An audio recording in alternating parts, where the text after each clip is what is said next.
The Little Match Girl by Hans Christian Andersen. Most terribly cold it was, it snowed, and was nearly quite dark, and evening, the last evening of the year.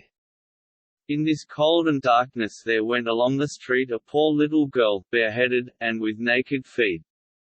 When she left home she had slippers on, it is true, but what was the good of that? They were very large slippers, which her mother had hitherto worn, so large were they, and the poor little thing lost them as she scuffled away across the street, because of two carriages that rolled by dreadfully fast. One slipper was nowhere to be found, the other had been laid hold of by an urchin, and off he ran with it. He thought it would do capitally for a cradle when he some day or other should have children himself. So the little maiden walked on with her tiny naked feet, that were quite red and blue from cold. She carried a quantity of matches in an old apron, and she held a bundle of them in her hand. Nobody had bought anything of her the whole livelong day, no one had given her a single farthing. She crept along trembling with cold and hunger, a very picture of sorrow, the poor little thing.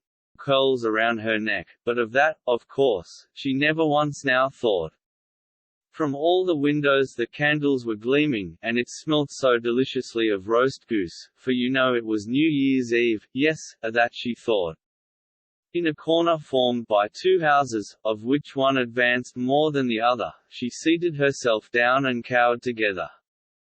Her little feet she had drawn close up to her, but she grew colder and colder, and to go home she did not venture, for she had not sold any matches and could not bring a farthing of money. From her father she would certainly get blows, and at home it was cold too, for above her she had only the roof, through which the wind whistled, even though the largest cracks were stopped up with straw and rags. Her little hands were almost numbed with cold. Oh, a match might afford her a world of comfort, if she only dared take a single one out of the bundle, draw it against the wall, and warm her fingers by it. She drew one out. Risht, how it blazed, how it burned! It was a warm, bright flame, like a candle, as she held her hands over it. It was a wonderful light. It seemed really to the little maiden as though she was sitting before a large iron stove, with burnished brass feet and a brass ornament at top. The fire burned with such blessed influence, it warmed so delightfully. The little girl had already stretched out her feet to warm them too, but the small flame went out, the stove vanished, she had only the remains of the burnt-out match in her hand. She rubbed another against the wall, it burned brightly, and where the light fell on the wall, there the wall became transparent like a veil, so that she could see into the room. On the table was spread a snow-white tablecloth, upon it was a splendid porcelain service, and the roast goose was steaming famously with its stuffing of apple and dried plums. And what was still more capital to behold was, the goose hopped down from the dish, reeled about on the floor with knife and fork in its breast, till it came up to the poor little girl, when the match went out and nothing but the thick, cold, damp wall was left behind. She lighted another match. Now there she was sitting under the most magnificent Christmas tree. It was still larger, and more decorated than the one which she had seen through the glass door in the rich merchant's house. Thousands of lights were burning on the green branches, and gaily colored pictures, such as she had seen in the shop windows, looked down upon her.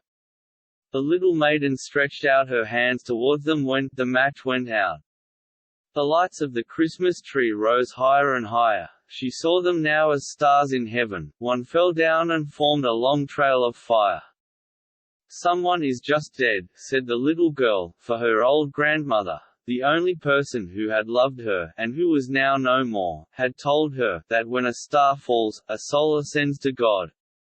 She drew another match against the wall, it was again light, and in the lustre there stood the old grandmother, so bright and radiant, so mild, and with such an expression of love.